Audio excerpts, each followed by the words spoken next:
thing that really like stood out to me when you're talking was Spirit said, when there's levels, when you hear your voice in your head, and I know what voice you're talking about. Yeah. Okay.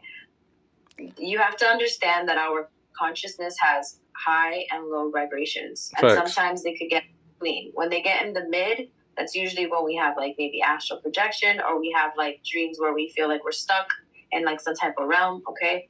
Mm-hmm. But when you're in the conscious here, when you're awake and when you're conscious of whatever it is that you're doing, there's also the subconscious of like, you could be watching movies, you could be watching videos, you could be watching pornography, you could be watching videos of people killing each other, you could be watching all different types of different stimulus, right? Mm-hmm. And you don't even know what that does to the consciousness, okay?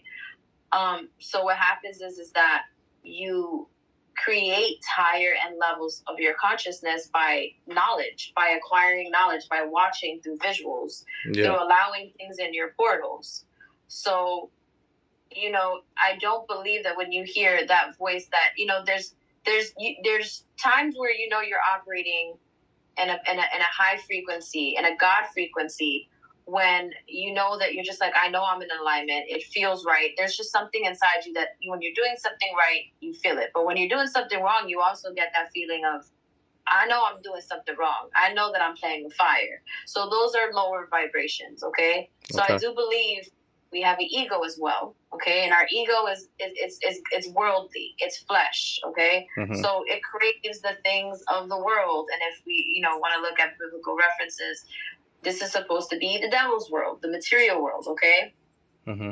So because we have a physical body and we have a spiritual body, it's like we always have that battle of like good and evil. We always have those high and low polarities.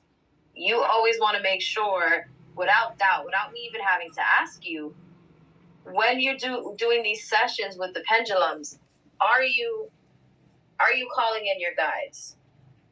Did you call in your guides? Yes. Did you ask for protection? Yes. All the time. Okay. So if you asked for protection and you called in your guides and you excused anything and everything that was not meant to be there to leave the room, then you as a spiritual being will feel whether there is something there that is bad or not. Mm-hmm. Did you feel when you were using the pendulum, did you feel that there was benevolent energy? It's confusing because it's like it's not confusing. It's not confusing because what you feel in that initial moment is what it is. Mm-hmm. Okay, there's a difference between the universe. You ask the universe for a sign, right? Like something evil. I mean, Hollywood depicts it as if you're in your room right now and your light starts flickering on and off, that shit is scary. Okay. Mm-hmm. So spirit is never going to, spirit is always going to take the path of least resistance. So this means we're not going to scare the shit out of you because we know it's going to scare the shit out of you. We're not here to do that. So we're going to use subtle messages for you to get that it's us trying to tell you something without scaring you, because we're here to comfort you, but we're also here to let you know that something's going on, right? Yeah. So you know in that moment, when you're swinging that pendulum, there's a feeling you get when you are doing divination. If you feel anxious, if you feel scared, then first of all, you shouldn't be playing with a pendulum if you feel that way, unless you feel confident that you're able to command energies to get out, to leave, and then call in what needs to be there. Yeah. So when you did that pendulum reading, I don't believe you were afraid, but I could be wrong. Were you afraid? Did you feel nervous? Did you feel anxious? I was never afraid. I was just always, okay, so what the hell just answered me that time?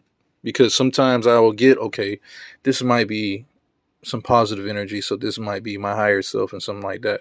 Okay, so what I want you to do is I want you to start researching on YouTube. Mm-hmm. I want you to start researching how to connect with your ancestors or your guides, okay? You can look at, there's the archangels, the 7 archangels, okay? You can use angels, you can use fairies, you can use your ancestors, whatever. No, there's no right or wrong answer. Whatever that you resonate with